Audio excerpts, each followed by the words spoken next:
15 years ago, my husband and I planned the vacation of a lifetime.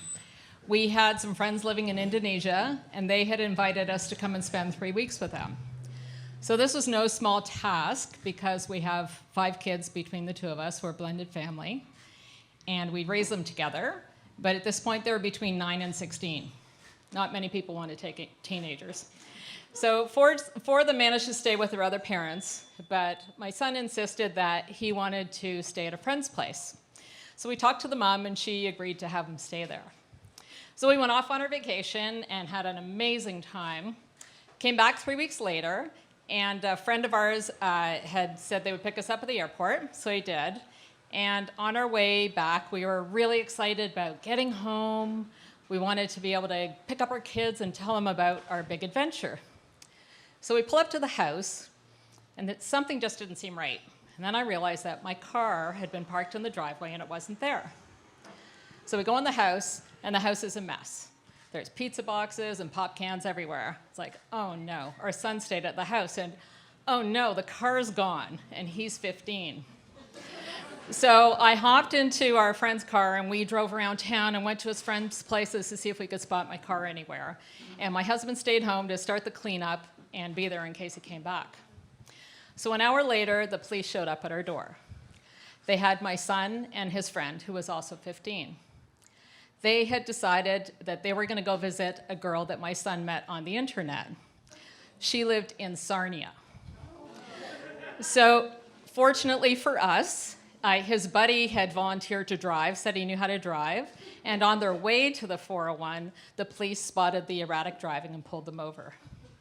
When I stop to think what might have happened had they made it to the 401, it still sends shivers down my spine. So before we went away, my son had already been acting out in other ways. He'd been skipping school and smoking and doing a lot of stuff that was really worrisome. And we were really worried because things were really out of control. I felt like I had no control, and I never thought that I'd be that parent who had no relationship with their child, who couldn't relate to them. I was really scared that he was going to die making poor decisions. So a couple of weeks later, I was at my friend's place, right over there, and we were having some tea, and I was telling her about the story, and she told me about a group she had started attending for parents of challenging teens. And I thought, well, this seems interesting. I've read all the books and watched all sorts of shows and gone to EAP and talked to people, and nothing was changing. I hadn't fixed my son.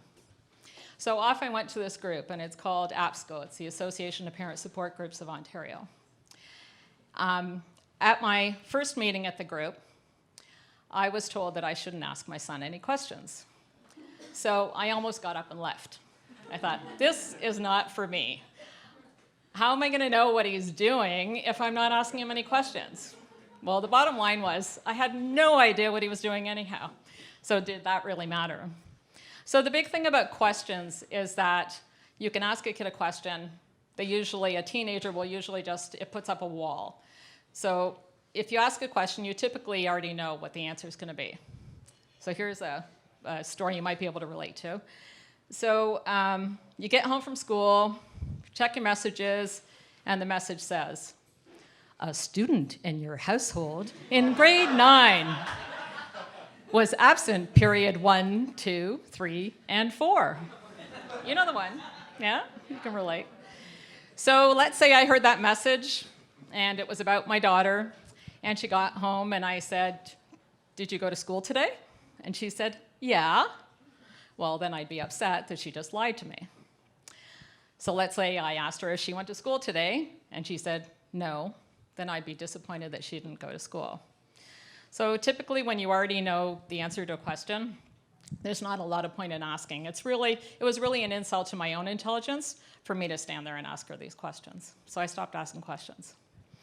The next thing I did was I started to focus on character versus achievement.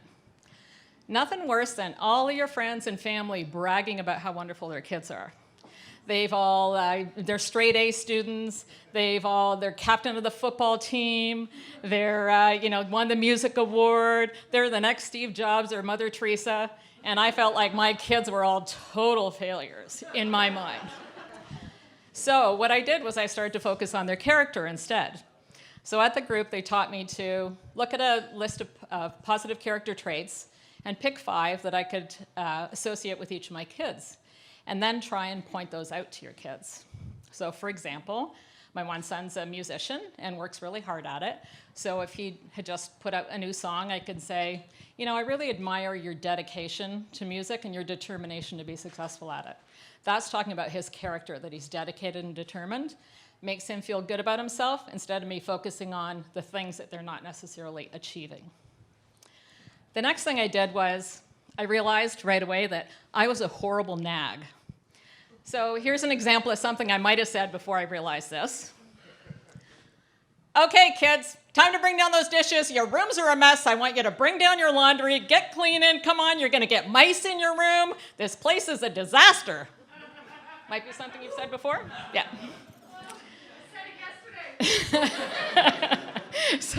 So what I did was I changed to using 10 words or less when I was going to communicate anything with the kids, and to use an I statement as well. So as an example, what I would have done instead of that big long blah, blah, blah statement was I'd say, I'm loading the dishwasher, and miraculously, 1, 2, or 3 of the kids would come downstairs with their dishes and put them in the dishwasher, and I didn't even have to yell at them. Other I statements are great for boundaries as well. A couple of the other ones that I use many times, way too many times, was we can't have drugs in our home. And a really popular one is the I won't be spoken to that way.